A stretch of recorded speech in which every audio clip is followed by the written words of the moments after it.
Percobaan kali ini saya sudah menyiapkan ada 4 buah gelas yang berisi macam-macam larutan. Yang pertama ada larutan yang berisi air putih, larutan gula, larutan garam, dan juga minyak goreng.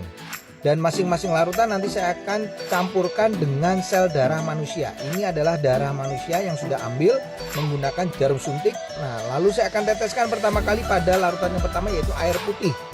Kalau kita perhatikan di sini darah dengan air putih langsung akan larut. Bahkan ini saya siapkan ada batang pengaduk, saya akan aduk sampai dengan merata, dan di bagian batang pengaduknya pun juga tampak bersih, tidak ada darah yang menempel. Ini artinya darah dengan air dia akan terlarut sempurna. Lalu bagaimana dengan larutan gula? Saya akan teteskan darah pada larutan gula. Kalau kita bandingkan dengan air putih tadi, pada larutan gula ini sel darahnya tidak akan larut ke bawah, justru dia akan mengendap di bagian atas. Dan akan saya gunakan batang pengaduk. Nah, Anda bisa lihat ini beda sekali. Sel darahnya justru menempel pada batang pengaduk. Ini kenapa? Karena gula itu bersifat perlengketan. Berbeda dengan air putih tadi, batang pengaduknya bersih. Makanya orang kalau kena diabetes, terjadi perlengketan pada darahnya, mengalami rasa haus, kemudian sering buang air kecil, dan akhirnya suka ngemil. Nah, bagaimana dengan orang yang hipertensi? Ini adalah larutan garam. Ini darahnya saya akan teteskan pada larutan garam.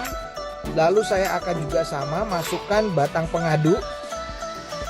Dan ini berbeda dengan diabetes, di mana sel darah yang menempel pada batang pengaduknya tidak selengket pada gula, larutan gula. Tapi yang membedakan pada orang darah tinggi atau hipertensi yang terlalu sering makan asin-asin, ini kelihatan sel darah merahnya akan terurai, dia akan rusak, dia akan pecah. Makanya orang darah tinggi bisa mengalami pecah pembuluh darah. Yang terakhir saya akan teteskan darah ini di dalam minyak goreng. Nah, kalau saya teteskan ini langsung bisa terlihat sel darahnya nggak bisa larut, tidak juga ya mengendap di bagian atas, tapi justru menggumpal-gumpal. Ini membuktikan bahwa orang yang tinggi kolesterolnya akan mengakibatkan penggumpalan sel darah. Jadi sel darahnya akan menggumpal-gumpal, dan ini yang bisa menimbulkan penyumbatan pada pembuluh darah.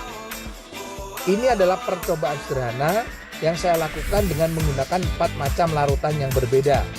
Semoga percobaan ini bisa menjadi inspirasi untuk kita agar tetap sehat.